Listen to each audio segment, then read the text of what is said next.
What are you cooking today, Miss Martha? Well, I'm not cooking it today, but I had to make sure I had everything I need because, you know, New Year's Day is coming up.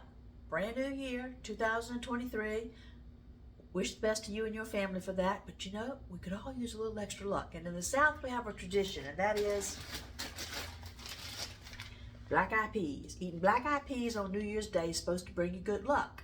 I've been doing it for over 60 years, and you know, sometimes you're lucky, sometimes not. I don't know if it really works, but I don't want to tempt fate. Besides, I happen to like black-eyed peas.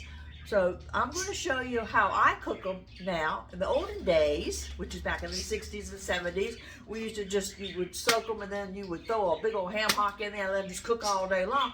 I try not to use butter. I try not to use pork. I try not to use bacon or ham hock unless it's absolutely necessary for the recipe. I try to use an alternative if I can because, you know, I've got that villain cholesterol sitting on my little shoulder like a little devil saying, "Don't eat me, don't eat me." Anyway. For black-eyed peas, the easiest way is I'm using 2 bags because we happen to like them here, but 1 bag's probably enough for you and your family. The secret is the night before, you're going to put them in the soak. In some kind of container that you've got, a bowl or a covered Tupperware. 1 tablespoon baking soda. Enough water to cover them. Put them in the refrigerator, let them soak overnight. You're going to cut your cooking time from 5 hours down to just 1 hour by letting the beans soak overnight. The next day, when you get up on New Year's Day to get your extra luck that you need, you're going to drain off that salty, sody water that they were in.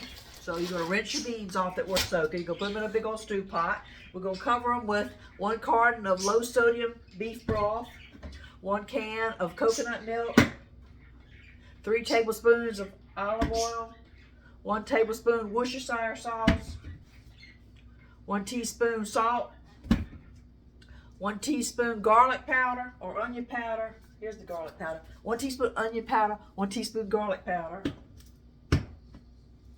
1/2 teaspoon black pepper.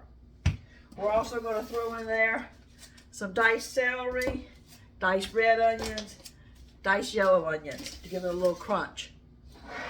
We're going to drain 1 large can of green chilies, and we're going to use 1 tablespoon of minced garlic. We're also going to add in there 1 tablespoon of beef bouillon granules, 1/4 teaspoon cayenne pepper. We're not trying to make chili here, but you do want a little bit of kick.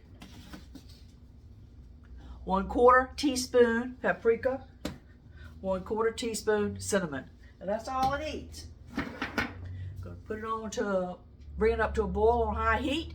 Then you're going to turn it down to simmer and let it simmer. I'm not going to cook them until that day because the whole point of when you're cooking soups and stews and all these other recipes that I've shared with you is it's bringing the steam into the house, and the steam is what fortifies your immune system because your nose is the first entry point of your immune system of filtering out toxins and germs and viruses and bacteria. So the steam helps that work better that way. And also, it just smells good cooking while people are watching football or whatever they're going to be doing that day, because my men folk will be home, they'll be off work that day, so they're going to enjoy being in the house. And that's why I'm going ahead and telling you ahead of time how I'm going to make my black-eyed peas, because that day, you know, I got too much going on to be pulling out the camera and sitting here saying, "Miss Martha's going to cook." Well, you know, husband, they'll just be laughing at me in the background. But I enjoy making the videos for you because I feel like I've got somebody else in the kitchen with me here, and I hope I'm passing something along to the next generation or to people that don't know how to cook or were afraid to cook or they didn't have a mama to show them how to cook. Miss Martha will show you how. So cook along with me. Give yourself some extra luck. Hurry up. I'm telling you now, you better go get. I got the last 2 bags of black-eyed peas at Kroger's. There were none at Harris Teeter. There were none at Wegmans. There were none at Food Lion. I was lucky to get these bags. So I hope it's going to bring me luck for 2023. If so, I share some with you. May you have a lucky new year, and God bless. I hope you make your black-eyed peas on January 1st, 2023. Matter of fact, I cook black-eyed peas all year round. I like them. But they're supposed to be lucky on the first day of the year.